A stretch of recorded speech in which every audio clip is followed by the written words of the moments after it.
Number series आपको given है 165, 195, 255, 285, 345 और उसके बाद में क्वेश्चन मार्क है जिसका मान आपको ABCD में से फाइंड आउट करना है। तो कैसे सोल्व करेंगे? तो सबसे पहले हम देखेंगे जो 165 है वो किसका गुणा है। अगर 15 को 11 से अगर आप गुणा कर दोगे तो आप 165 पर पहुंच जाओगे। इसी प्रकार से 195 अगर 15 को आप 13 से गुणा करोगे तो 195 पर पहुंच जाओगे। इसी प्रकार से अगर आप 255 को देखोगे तो 15 को अगर आप 17 से गुणा करोगे तो आप 255 पे पहुंच जाओगे। इसी प्रकार से 285 को अगर आप देखोगे तो 15 को अगर आप 19 से गुणा कर दोगे तो 285 पर पहुंच जाओगे। इसी प्रकार से आप जो 345 है उसको अगर आप 15 से 23 को अगर आप गुणा करोगे तो आप कितने पर पहुंच जाओगे? 345 पर पहुंच जाओगे। तो इस प्रकार से सीरीज आगे बढ़ेगी। तो आगे वाली सीरीज में हमें 15 को कितने से गुणा करना पड़ेगा? इसके लिए हमें देखना पड़ेगा।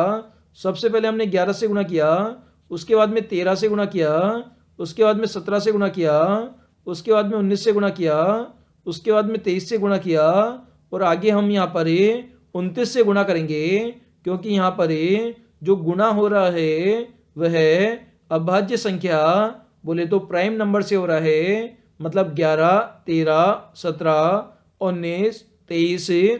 तो 23 के बाद में जो प्राइम नंबर आता है वो 25 भी नहीं आता, 27 भी नहीं आता क्योंकि 27 में 3 का भाग जाता है। तो यहाँ पर 29 प्राइम नंबर आएगा। तो जैसे ही आप 15 को 29 से गुणा करोगे तो हमारी संख्या कितनी आ जाएगी?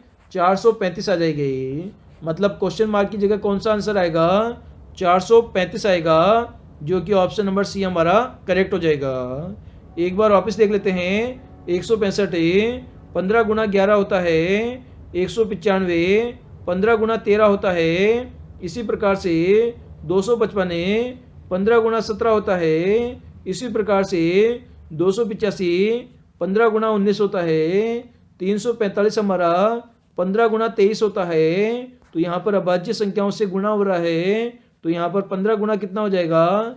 29 हमारा हो जाएगा। तो जैसे ही आप 15 को 29 से गुणा करोगे तो सी आंसर आ जाएगा, जो कि 435 हमारा आंसर है। क्वेश्चन है आपका 1200 व्यक्तियों के एक समूह रेलगाड़ी में यात्रा कर रहा है जिसका कप्तान एवं सैनिक है। यदि प्रत्येक 15 सैनिकों पर एक कप्तान होता है तो समूह में कप्तानों की संख्या होगी। इसको आपको बताना है। नीचे 4 ऑप्शन भी आपको गिवन है, तो इसे हम सोल्व करने की कोशिश करते हैं। तो टोटली व्यक्तियों की संख्या आपको कितनी दी गई है? व्यक्तियों की संख्या आपको 1200 दी गई है। इसमें बताया गया है कि 15 सैनिक है, उस पर कप्तान की संख्या कितनी है? कप्तान की संख्या 1 है। मतलब एक ग्रुप में कितने सैनिक हो गए? कुल मिलाकर 16 सैनिक हो गए। तो कप्तानों की आपसे संख्या पूछी गई है। तो अगर टोटल हमारे 1200 व्यक्ति है तो उसमें एक ग्रुप में 16 व्यक्ति है, तो 16 का हम भाग देंगे तो नंबर ऑफ ग्रुप आ जाएंगे और प्रत्येक ग्रुप में एक कप्तान भी यहाँ पर शामिल है। तो इससे हमारी कप्तानों की संख्या निकल जाएगी। तो 16 से हमें 4 चौके 16, 4 तिया 12, 300 बार जाएगा। फिर से हम 4 का भाग देंगे तो 4 साठे 28 और 4 पंजे 20। मतलब जो ग्रुप है कुल मिलाकर आपके 75 ग्रुप बनेंगे, जिसमें कप्तानों की संख्या कितनी होगी? कप्तानों की संख्या भी आपकी 75 होगी, जो कि आपको ऑप्शन नंबर फर्स्ट में गिवन है। तो फर्स्ट हमारा इस क्वेश्चन का आंसर हो जाएगा। क्वेश्चन है आपका रिक्त स्थान पर कौन सा पद आएगा? ये यहाँ पर आपको फाइंड आउट करना है। यहाँ पर आपको कुछ लेटर गिवन है ADGJ, उसके आगे खाली स्थान है। यहाँ पर कौन सा लेटर आएगा ये आपको दिए गए 4 ऑप्शन में से फाइंड आउट करना है। तो इसे हम यहाँ पर सोल्व करने की कोशिश करते हैं। तो सबसे पहले हम चेक करते हैं जो ए है उससे हम डी कैसे प्राप्त करें। तो इनके बीच में कौन कौन से लेटर रह गए, आपका बी रह गया, सी रह गया और डी हमने प्राप्त किया। तो कितने लेटर हम आगे गए, 3 लेटर हम आगे गए। ए से हम 3 लेटर आगे जाएंगे तो डी पर पहुंच जाएंगे। उसके आगे आपका क्या लिखा हुआ है, जी लिखा हुआ है।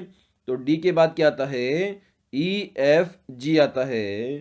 तो डी से भी हम कितने लेटर आगे गए, डी से भी हम 3 लेटर आगे गए। तब हमें किसकी प्राप्ति हुई, जी की प्राप्ति हुई। उसके आगे लिखा हुआ है, जे लिखा हुआ है। तो जी के बाद क्या आता है, जी के बाद एच आता है, एच के बाद आई आता है, आई के बाद जे आता है। तो जी से भी हम कितने लेटर आगे गए, जी से भी हम यहाँ पर 3 लेटर आगे गए। अब आगे वाला जो लेटर है वो हमें फाइंड आउट करना है।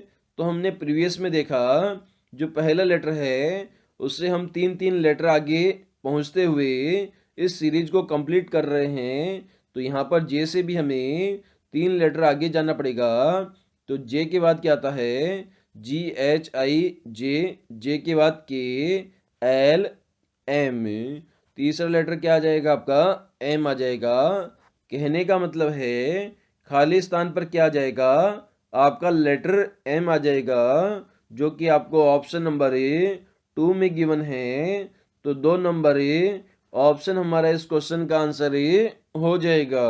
क्वेश्चन है आपका, यदि घड़ी 6:20 दर्शाती है, यदि मिनट की सुई उत्तर पूर्व की दिशा की ओर इशारा करती है और घंटे की सुई किस दिशा की ओर इंगित करेगी, ये आपको बताना है। तो सबसे पहले ओरिजिनल घड़ी बना लेते हैं। इसको हमें 4 पार्ट में डिवाइड कर देते हैं। तो आपको कितना बजाना है इसमें आपको 6:20 यहाँ पर दिखाना है। तो इसमें यहाँ पर आपका 3, 4 और उसके बाद में 5 हो जाएगा और उसके बाद में 6 हो जाएगा। तो 6:20 यहाँ पर आपका आ जाएगा। तो यहाँ पर ये आपकी डायरेक्शन ईस्ट हो जाएगी, ये वेस्ट हो जाएगी, ये नॉर्थ हो जाएगी और ये साउथ हो जाएगी। तो ओरिजिनल जो घड़ी है उसमें हम देखते हैं जो घंटे वाली सुई है वो आपकी साउथ वेस्ट डायरेक्शन में है, जबकि जो मिनट वाली सुई है वो ईस्ट साउथ डायरेक्शन में है। लेकिन क्वेश्चन में क्या कहा गया है, जो आपकी मिनट वाली सुई है वो कौन सी डायरेक्शन में है, तो मिनट वाली सुई आपकी जो दिशा है उत्तर पूर्व को दर्शाती है। ये आपका ईस्ट वेस्ट नॉर्थ साउथ हो गया क्वेश्चन के अकॉर्डिंग। तो इस घड़ी को हमने ये जो ओरिजिनल पोजीशन है उससे हम कौन सी डायरेक्शन में ले गए, उसे नॉर्थ ईस्ट डायरेक्शन में ले गए, ईस्ट और साउथ डायरेक्शन से हम इसे नॉर्थ ईस्ट डायरेक्शन में ले गए। मतलब घड़ी को हमने कितना घुमा दिया, इसे 90 डिग्री घुमा दिया। सिमिलर हम घंटे की सुई को भी 90 डिग्री घुमाएंगे तो घंटे की सुई आपकी इधर आ जाएगी। तो घंटे की सुई की पोजीशन कौन सी आ जाएगी, साउथ ईस्ट आ जाएगी। मतलब दक्षिण पूर्व दिशा हो जाएगी आपकी घंटे की सुई की। और यहाँ पर ऑप्शन नंबर 4 हमारा करेक्ट आंसर हो जाएगा। आपका जिसमें आपको बेमेल विकल्प का चयन करना है, इसके लिए 4 ऑप्शन है, ए बी सी डी आपको गिवन है।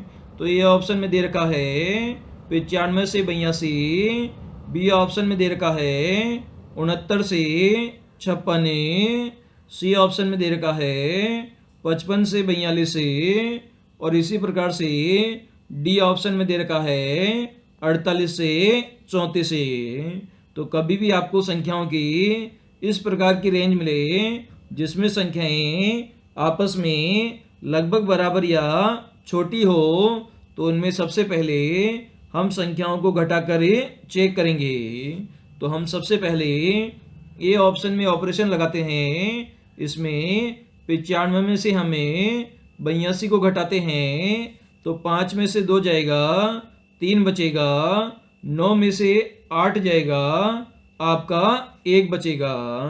इसी प्रकार से बी ऑप्शन को चेक करते हैं। आपका 69 में से 56 को हम घटाते हैं तो 9 में से 6 जाएगा, 3 बचेगा, 6 में से 5 जाएगा, 1 बचेगा।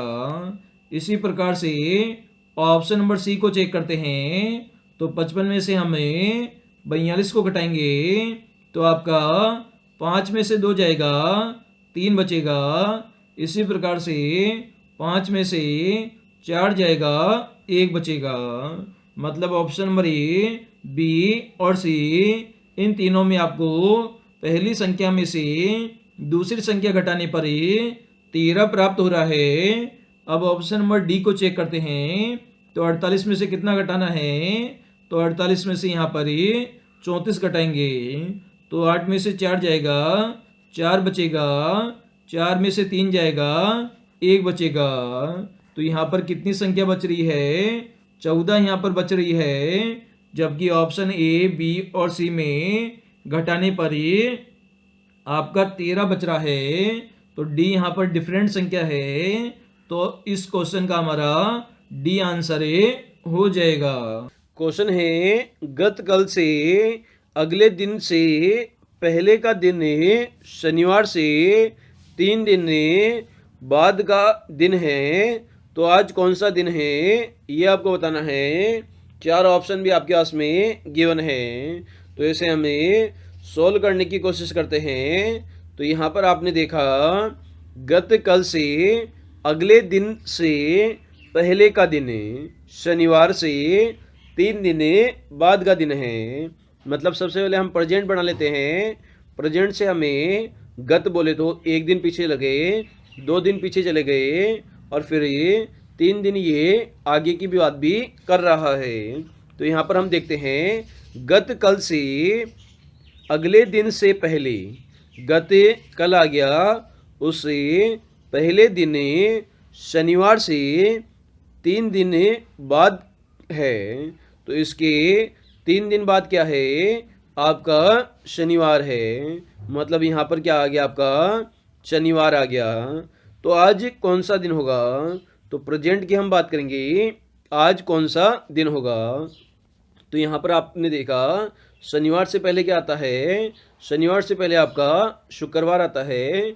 शुक्रवार से पहले क्या आता है? आपका गुरुवार आता है। गुरुवार से पहले क्या आता है? आपका बुधवार आता है। तो आज का दिन हमसे पूछा गया है, तो प्रेजेंट में कौन सा दिन हो जाएगा? बुधवार हो जाएगा। ऑप्शन नंबर डी यहाँ पर हमारा करेक्ट हो जाएगा।